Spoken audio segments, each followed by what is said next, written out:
Recording that. There we go. Okay. Well, thank you very much to the three of you for being here tonight. It is a pleasure to have you here with us and discussing such a relevant, timely topic, which is radicalization. There's a lot to be said about this topic, and I look forward to exploring it from many different perspectives today. Radicalization is a politically sensitive topic in an increasingly polarized social political environment. The Tactics Institute explores the lack of consensus of its origins, evolving patterns of violent extremism, and constructive possibilities for social reintegration. We'll explore both individual and wider social factors to see if which, or if any, circumstances are conducive to radicalization and how to best inform societies on future prevention, which is key. To talk about this complex topic, we have with us today Detective Superintendent João Paulo Ventura, who is part of the criminal investigation framework of the Portuguese Judiciary Police since 1986. He is currently coordinator of the National Counterterrorism Unit for Intelligence and International Cooperation on Counterterrorism and Against Violent Extremism. He is currently chairing the Terrorism Working Group during the Portuguese presidency of the Council of the EU and has authored many publications. Most recently, his book, From Ideological Radicalization to Terrorism, was published in October 2020. Dr. Steve Hewitt is also with us. He is a senior lecturer in the Department of History at the University of Birmingham. He has written extensively on topics related to security and intelligence in the past and present, and in a UK, US, Canada context. His books include The British War on Terror, Terrorism and Counterterrorism on the Home Front since 9/11. Finally, Professor Pedro Altungi is a research assistant and professor in the Personality Assessment and Clinical Treatment Department of the Psychology College in the Universidad Complutense de Madrid. He has contributed to several international papers in national and international congresses, and his main field of expertise is in the psychological consequences of terrorism, having assessed victims since 2015. Thank you once again for being here today. It will be certainly a great webinar ahead. So let us start right away. I'd like to start a bit with recounting a recent event to set the tone for our discussion. In November 2019, in central London, on the London Bridge, everyone remembers the stabbing of 5 people, which led to 2 fatalities.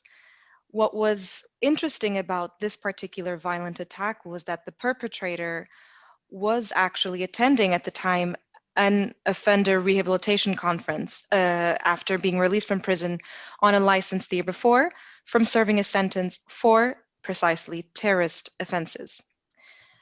He completed at the time already 2 rehabilitation schemes during the 8 years he spent in prison and following his release. Not only that, the fact that he was linked to a de-radicalization program, but also his victims were connected to the prison rehabilitation program itself. So based on this story, I would like to explore a bit, get your viewpoints on successes, failures of social reintegration, of radicalization, de-radicalization itself. I would, given your expertise, different expertise here, I would love to hear, for example, historical point of view, how this relates to a new form of extremism or counterterrorism, a view from the field, from the criminal point of view, and then perhaps a more clinical psychosocial point of view based on each expertise from all. I'll give the floor perhaps to Steve first, since you're the historical element here. Sure. Thank you very much. And hello to the panel as well. It's a really fascinating collection of people. And again, this is one of the great, if we can say there's a positive thing that's come out of the pandemic, it's that we can be in different countries and interacting. And yeah, I mean, that I think is something that hopefully will continue on after the pandemic, that these sorts of events through Zoom. Só às 19. Okay, combinado. Yeah. So I think when you and I spoke before, Barbara, I said I'm somewhat skeptical. I mean, I think as a historian, we tend often to be skeptical about sort of broad sweeping theories when it comes to any kind of topic, let alone terrorism. So I'm skeptical about the whole notion of radicalization just because it's obviously a very complicated area in terms of why do people who are angry and hold extreme views carry out acts of violence, whereas many more maybe have extreme views, also have anger, but never act upon it.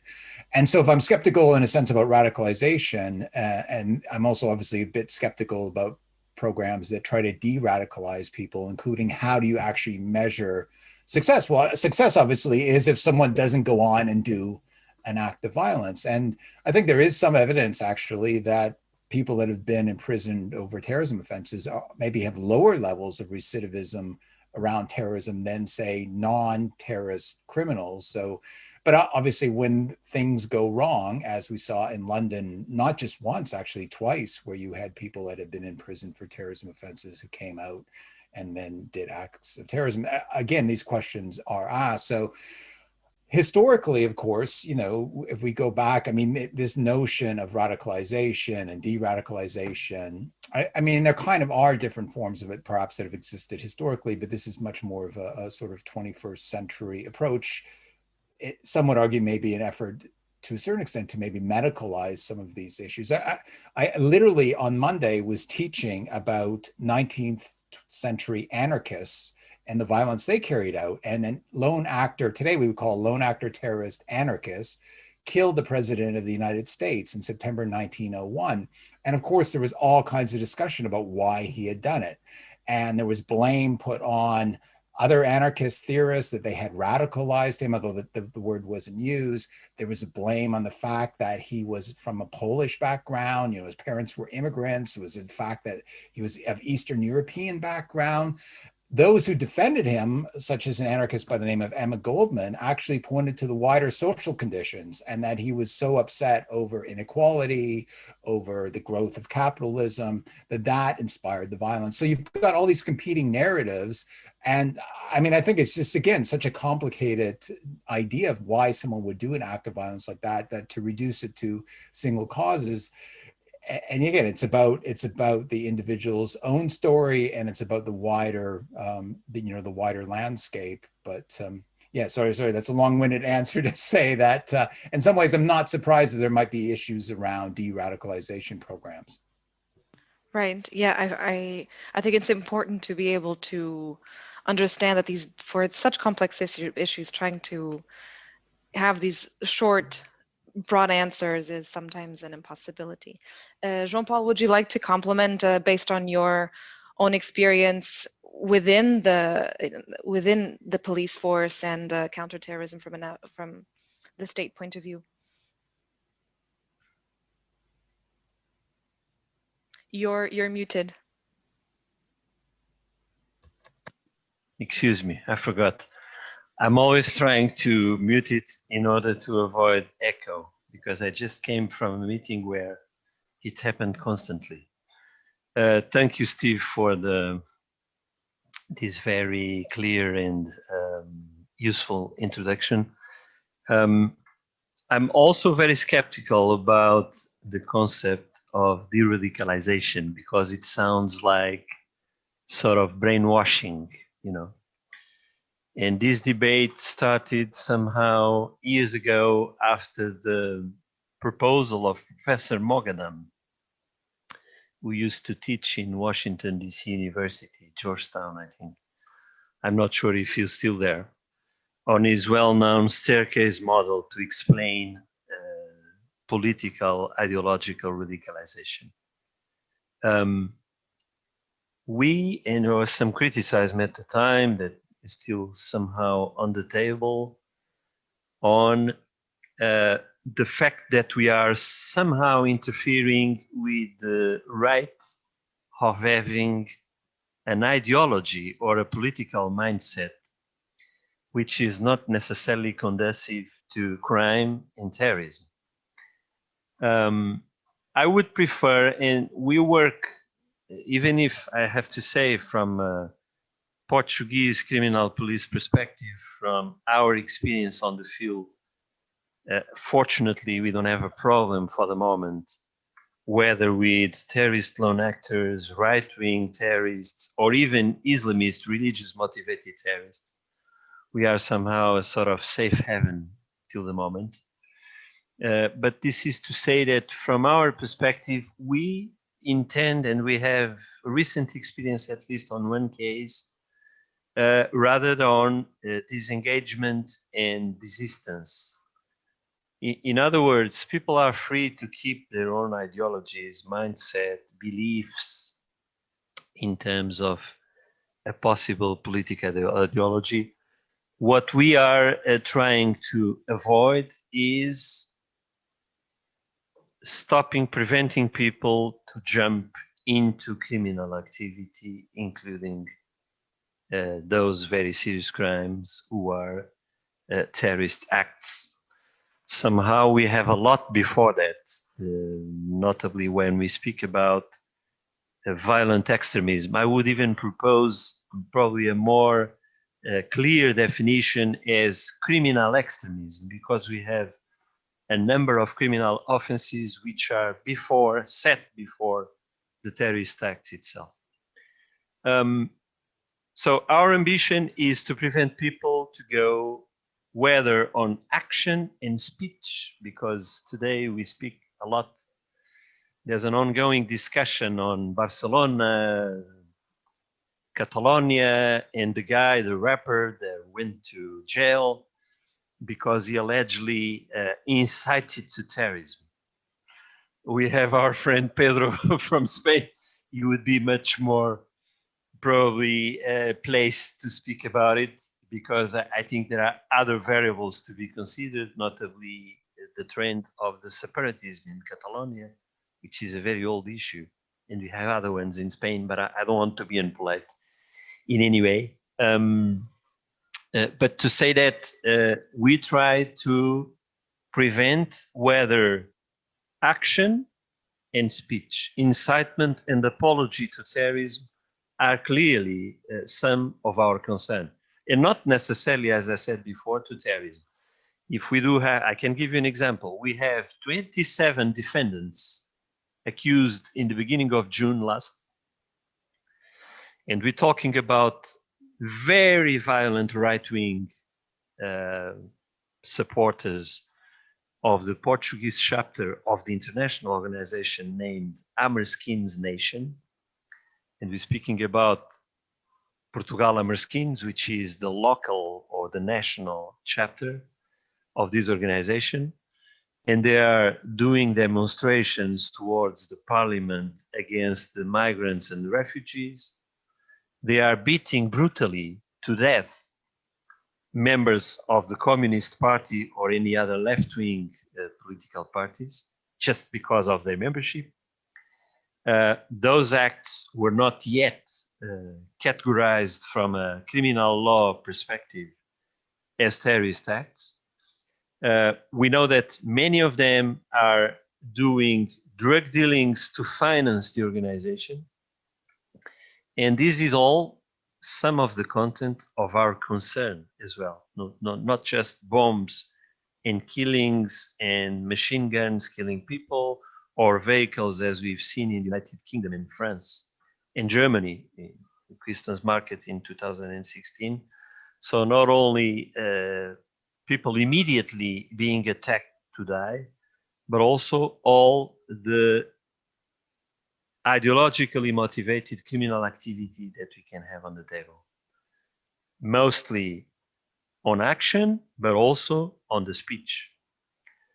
A preacher or an imam in a mosque or in a place of worship who is inciting people to commit acts against the Western Satan or something like, it's clearly on our radar and of our concerns. And we know the history, what happened in the Finsbury Park Mosque in London in the years before. So there are a wide range of activities that are for sure on our concern. I cannot speak much, fortunately, for the Portuguese reality, because we are not currently working on, I said what I have to say about de-radicalization and my skepticism on the approach based on removing beliefs and ideological convictions from a certain individual. So our ambition, I think, would be based on the chances to disengage and make people quit or leave a criminal activity, again, whether on action or speech. I can give you an example, which is probably a huge contrast with whether the British or the Spanish reality. We have one inmate convicted not for terrorism crimes, but for supporting a terrorist organization, which is a bit different. We're talking about someone who provided support to his brothers who were foreign terrorist fighters. By the way, Portuguese nationals living in London for a great time, who were killed in action in Syria. We don't have, as far as we don't, as we know, and we are in a close connection with the Portuguese prison services. There's no, at least detected, and there's surveillance on spot, I can promise you, on a possible extremist in the Portuguese prisons, whether on the right-wing sector, anarchist, left-wing one, religious motivated, whatever. So again, our ambition, we did it with a young girl which was seduced to fly to Syria. They paid for the tickets, they organized the acquisition of the passport, and she was in a way to fly to Turkey and then taking an overland route to Syria. And she was prevented to do it. She was 17 years old. She's now 20, I think. And she was submitted to a disengagement program where the criminal procedure goes to a stage named suspensão provisória do processo, provisional suspension of the criminal action or the criminal judiciary file. And we had good results. She's now working. She probably keeps some sort of attraction or fascination for the ideology, jihadist ideology, I would say. But at least we could prevent them to fly to Syria at the time. This was 3-4 years ago, to join the fighters, and I would say becoming a mother of 5 or 4 children who would be future soldiers of Daesh on the ground. So we make her, we created the conditions so she could stay and leave the idea of adhering to this project. And one of the critical, I will finish right now. One of the critical points to my view to this is employment, which sometimes is something, I think I may speak for Portugal and Spain together, for the youngsters, for the young people, is something not exactly ensured nowadays. Obrigado, Barbara. Thank you. Obrigada eu. Thank you very much for this insight from such a different point of view of this issue, more from the criminal perspective. Pedro, please go ahead and do share your thoughts based on the same event that I recounted and what we would have to pinpoint from the psychosocial point of view. Thank you. Thank you, Barbara. And it's been delightful to hear the insights from both Professor Steve and João Ventura from their home perspective and experiences. And I agree with them, but disagree in their skepticism, sorry, because in English it's difficult for me to pronounce that word, skepticism towards the radicalization programs.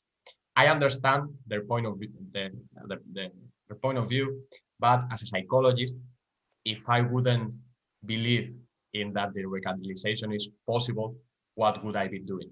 Because my job is precisely to believe that people can change. But of course, I understand that there must be some circumstances or there must be something in order to that change to happen. And for example, starting for the last part of what João told us about, for example, what's going on with unemployment in many of the southern countries in Europe, or we don't even have to say in Arab countries nowadays due to the economical situation they are going through. What's the problem about it? Is that the same that maybe people we have seen in the States recently in the Capitol assault, that people from where do they come? They are not talking about the States. These people, they didn't come probably from New York, from San Francisco, LA. They probably came from the inner part of the States where also unemployment is a problem. It's a different reality. And most probably what all these people have in common is that they don't feel any more part of their society, of the world in which they are living. So as Professor Kruglanski says, they have lost their significance. And it's something very important, which has been psychologically proved, that one of the things that drive us in our life is to feel that we have a meaning, that we are important for something. But if we can find a job, if we feel that we are completely outside our society, what's left from us? And there's, as Zhao said, Professor Mohdam stated with the staircase toward terrorism approach is the first step. So if we want to really start or to make useful the radicalization programs, we must address these first stages, or we must address the reasons why people embrace violent activities. As both of them said, for example, Steve talked about the examples of anarchists in the 19th century, that we would call them nowadays lone wolves. And it could be the same case as Islamist terrorists or as far-right people who commit violent acts. What do they happen with them? That by belonging to this movement, let's call it anarchism, Islam, radical Islamism, or right-wing movements, they feel that they belong to something bigger than themselves. So suddenly, from a life which had no meaning, they found one. And that in itself, it's not a problem. The problem is if the movement they embrace share violent points of view. They consider that through violence, they can achieve their goals. No matter which goals, political goals, religious goals, any different goals. And that's maybe the point where most of the radicalization programs fail, because they try to convince these extremist people or these radicalist people to, no, your beliefs are not correct. Don't you see that you are causing pain to other people? And they say, well, yes, it's a thing that I don't mind, because my goal, it's bigger. So as Zhao was saying, maybe addressing beliefs themselves is not the point. Is that what do you get from that? What do you get from the movement? And can you achieve that feeling of significance, of transcendency, of belonging through other means without having to abandon this kind of beliefs? And that's, for example, what has been done in Sri Lanka. Weber, Cherivnoka, and Kruglanski in 2018 produced a paper, the first one in this topic, which empirically assessed the efficiency of a de-radicalization program with terrorists of the Liberation Tigers movement. And it was proven that when you address that loss of significance and you give those former terrorists means of feeling that they can achieve something for their lives, which are not directly related with the terrorist movement, they achieved an effective de-radicalization in these people.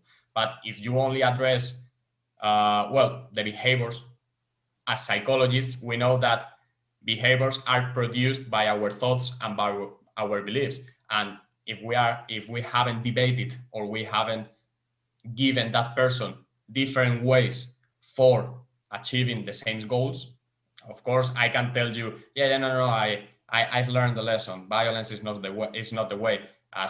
And then we can see what happened in the London Bridge in 2019.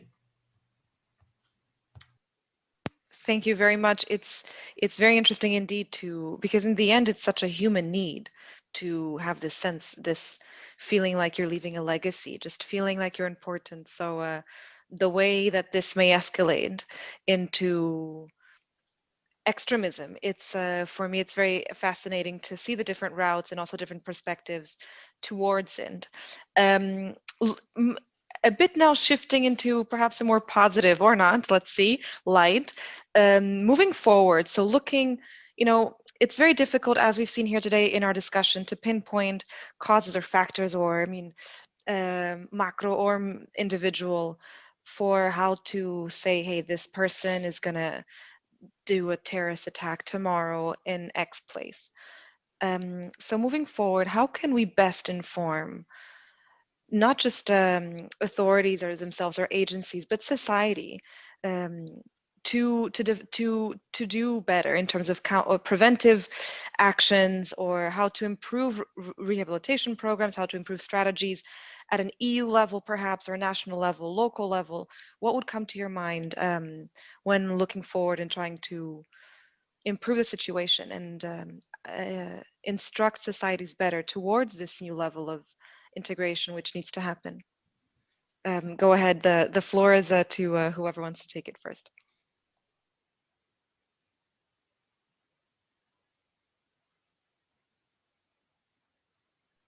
Steve, you can start maybe to follow this. Sure. And I found, again, I really enjoyed, I found the comments fascinating. And it's really, I think, good to have such differing perspectives and experiences as well, as opposed to just having a group of historians or a group of psychologists or a group of police for that matter. I don't know, there's a bunch of different ideas.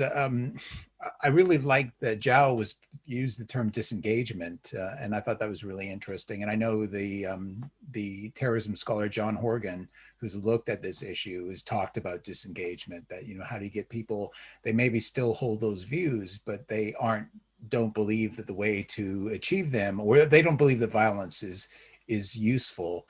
And I suppose that is going to what Pedro said. That is about people feeling that they have a stake in society. And I think one of the problems, just talking about the UK, the focus is often, if we're talking about Islamists, we're talking about faith-claimed violence. The focus, I think, the discourse in the UK too often has been just focusing on these are issues that the so-called quote-unquote Muslim community has to deal with.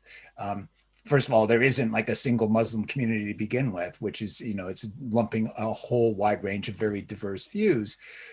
And I accept that there might be issues that, religious scholars and others have to address, but there are also wider issues as well that intersect. So, for instance, there was a public opinion poll of young British Muslims that was commissioned by the Home Office and the Foreign Office.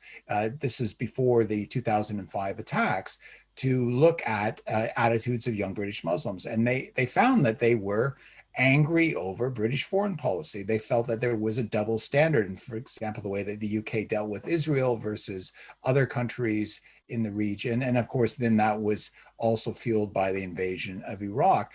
So, and there are wider issues around Islamophobia and hostility towards British Muslims and hate crimes and things such as that.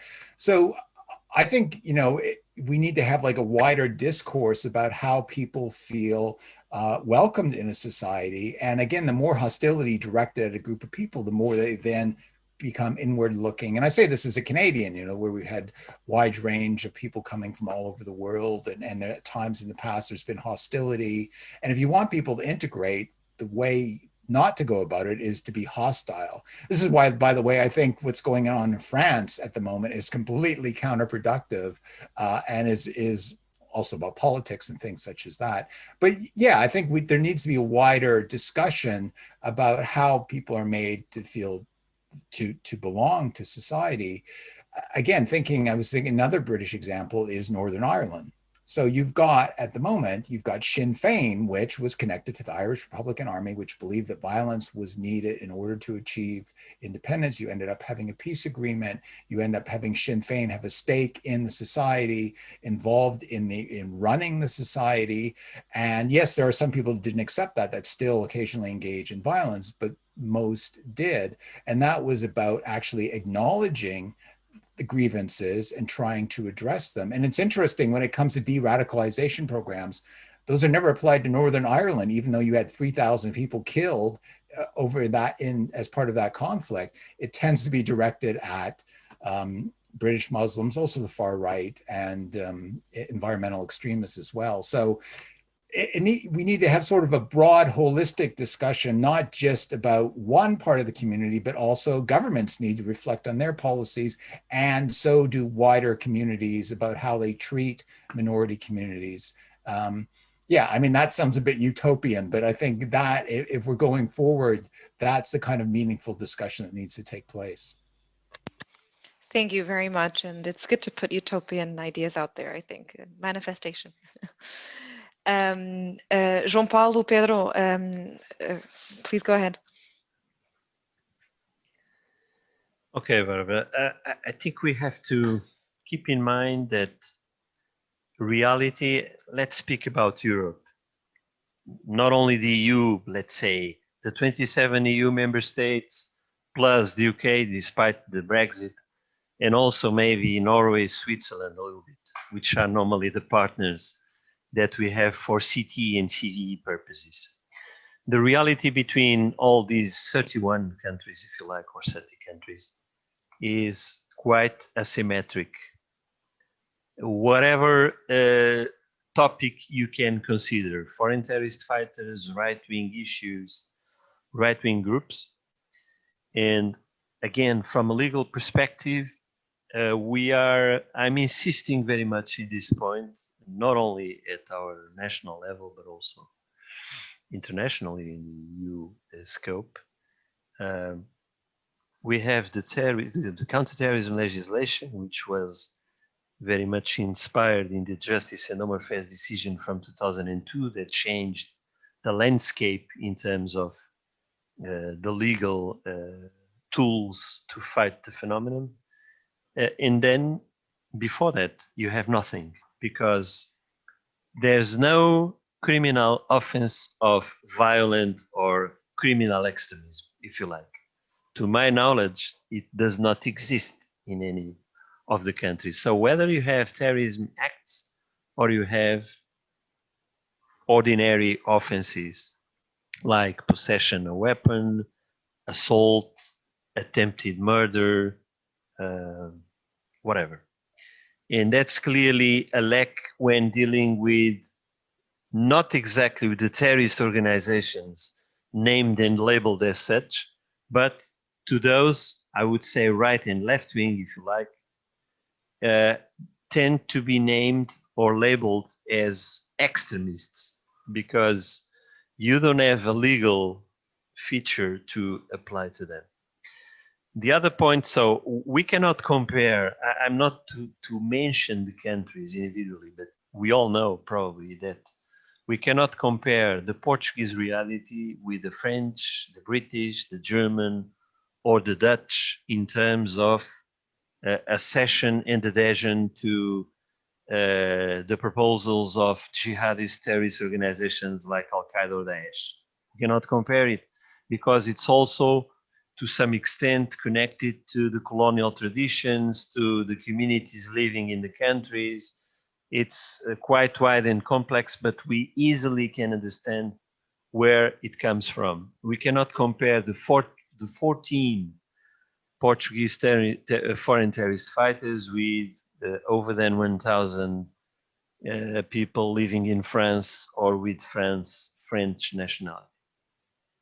But I give you the Portuguese example. If we speak about other, between commas, peripheral countries like Croatia, Malta, Slovakia, or Czech Republic, for example, or even Romania, you don't have a single foreign terrorist fighter. So we speak on different realities. One thing is for sure, And the thing is that right wing is rising in Europe, clearly. And this is a general trend, even if some countries are, of course, more effective than the others. If you look at what happens currently in the so-called Visegrad group, and I'm not to mention the countries individually, you easily understand that. Right-wing political parties, I don't want to move into the legal spectrum of the political parties, but now you have right-wing legal political parties in the 24 of the 27 parliaments of the EU member states. So this is something of concern. The other point that I would like to mention is that to prevent ideological radicalization, normally conducive whether to ideologically motivated crime or terrorism, you have to count on the civil society. This is currently my fight in Portugal to tackle the little reality that we have for the moment. I remember that we had left-wing terrorism in the 80s in the country, and the domestic left-wing terrorist organization which killed dozens of people and committed other criminal serious offenses. We have to count on the civil society. There's somehow a misunderstanding that this job belongs to the security forces or to the police and the security and intelligence services. It's not true. To some extent, I believe that the European Commission launched in the beginning of December 2020 a new proposal on the so-called city agenda, which first pillar is anticipate. But I would say even probably more important than that one is the general prevention, that we have to count on the civil society to accomplish that goal. So you don't need just the police officers and those who deal with intel and security issues. You need the teachers, the educators, the medical or the health professionals. You need those who are dealing with the victims, with the minorities, with the migrants. You need people who are dealing with foreign affairs. You need a wide range of professionals that are somehow representing the civil society. And this is to a great extent, I'm not to do marketing on the initiative, but the meaning of the well-known Radicalization Awareness Network, which was again launched by the European Commission in September 2011 and works today as a self-called Center of Excellence based on clusters of sub-working groups. A group on prisons and probation, another one for law enforcement, another one to deal with the local dimension, another one we deal with media and communication narrative, for example.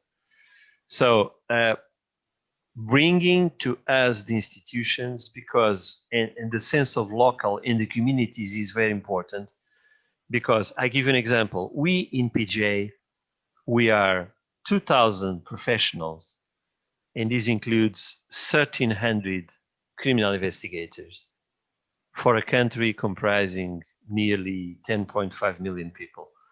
We are not everywhere, of course, but the community police, or the police who ensures the proximity, which are close to the communities in the villages, attending domestic violent cases whatsoever, they are the ones who are the first eyes and ears to some point.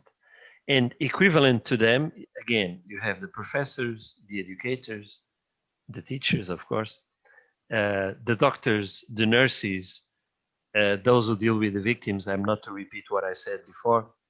So a sense of inclusiveness regarding the possibilities and considering, of course, the work that the educators are doing in promoting tolerance, preparation for the democratic values, for let's say, the coexistence of different civilizations, different religious beliefs.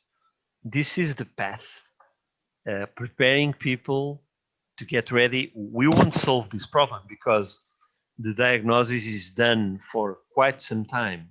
We have a growing Islamic population in Europe, and we have to find the means to live together with them.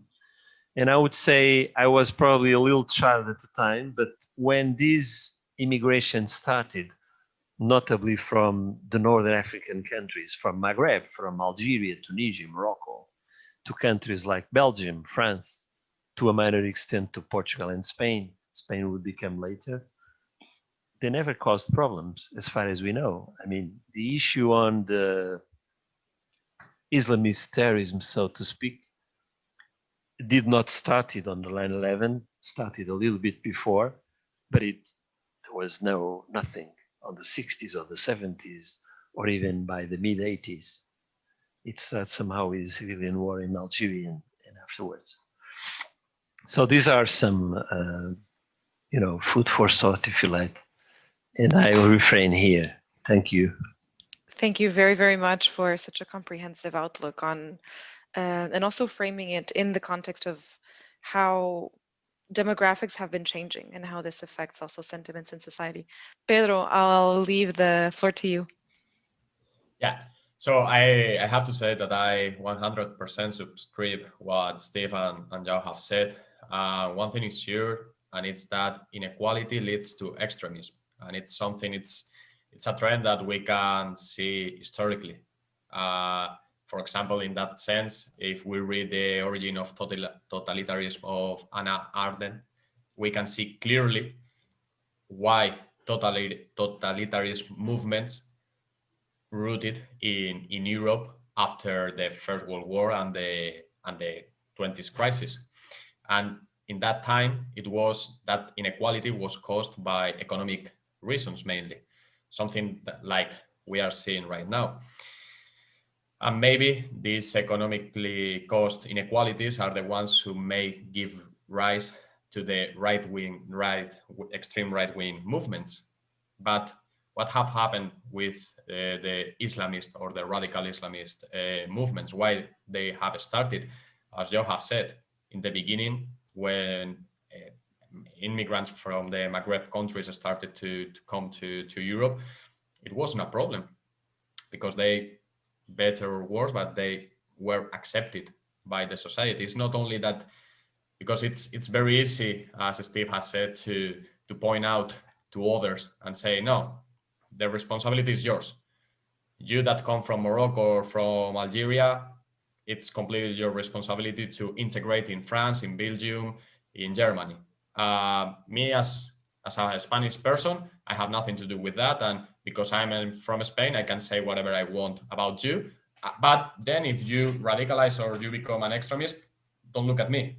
Or as Joe has said, no, it's a matter of the police system or the judicial system, but I have nothing to do with that. No, of course not. You are part of society. So if you are rejecting some people within your society, you are creating inequalities, not only due to economical reasons, as we have said, but also because of social reasons. And that's why maybe Islamism, extreme Islamism, started to become a problem when many parts of society started to reject, to highlight those who, in that case, were from the Islam religion. They started to be congregated in, let's more or less, ghettos. Because from my opinion or from my point of view, if we go through different European cities, the main European capitals, we can see perfectly that there are some areas where there are only people from a certain religious belief or countries of origin. They are not clearly integrated. And I'm not saying that it's because of them exclusively. If they are living in such neighborhoods, someone also should have tackled that issue, politic institutions, but also society. Because if we say to these people, or if we say to, for example, if Madrid city hall says, no, let's create a community program for trying to integrate everyone. And I say, no, I don't want these people around me. Then you are creating that inequality. So if we want to prevent and to also help to reintegrate those people who have become extremists in any sense, first thing that we should do is to embrace them and to say, okay, I don't share your point of view, I don't share your opinions, but I respect them.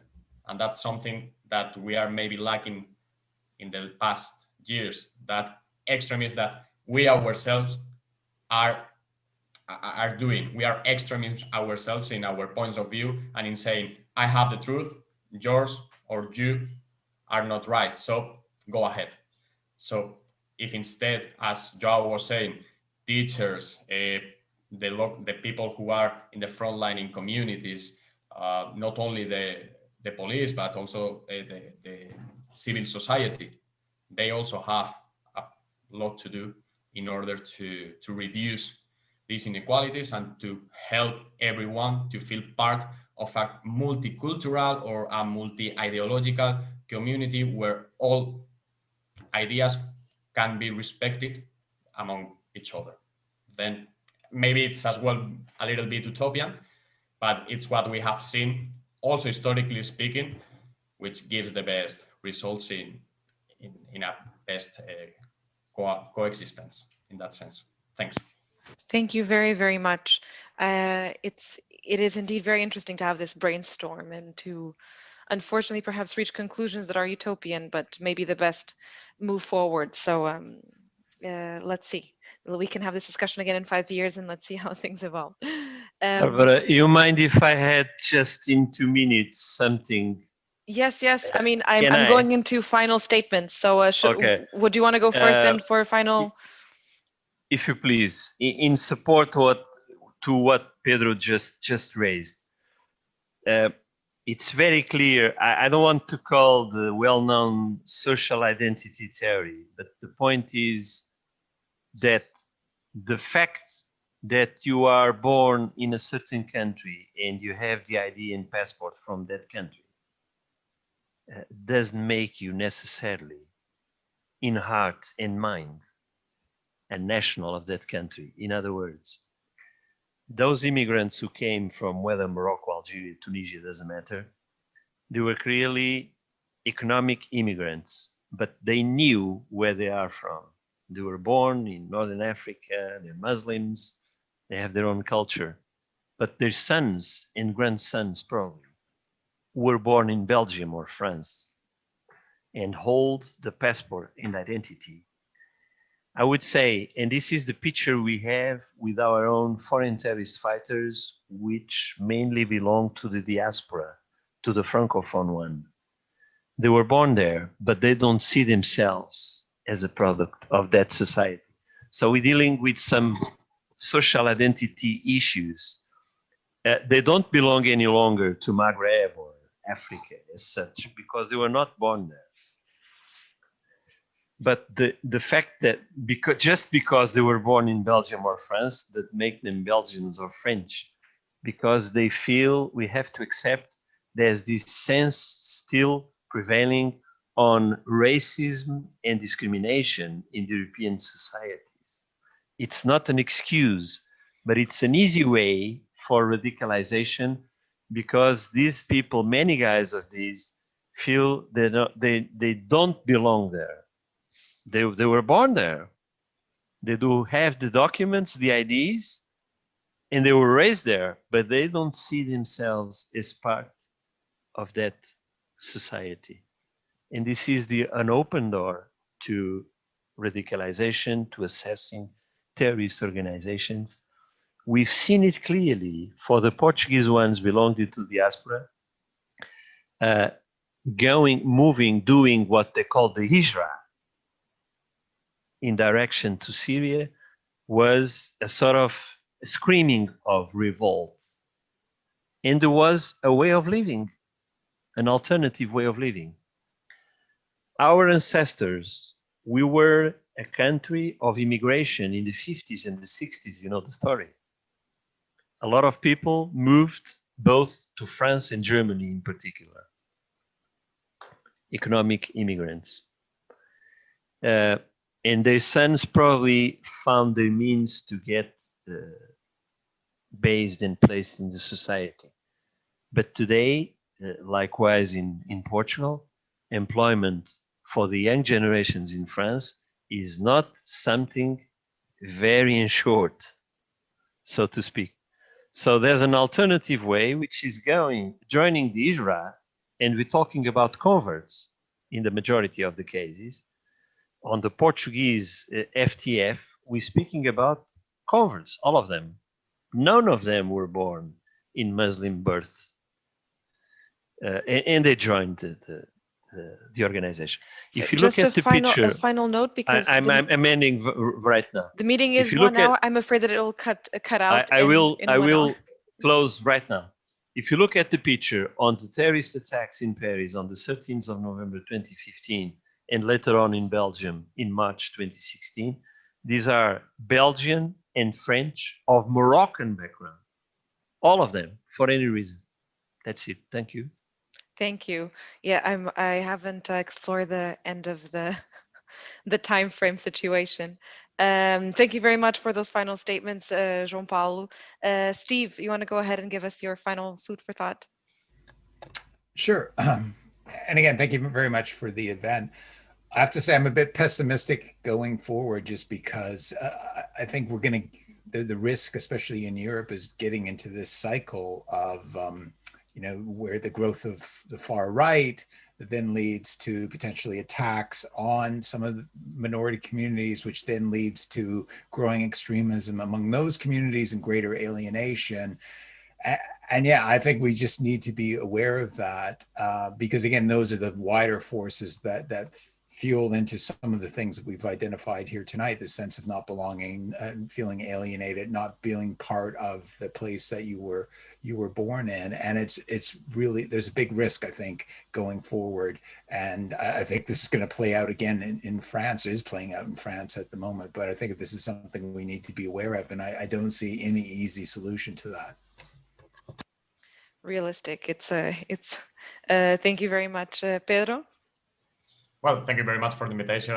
Congratulations to Steve and Joe for their insights, because they've been very interesting indeed.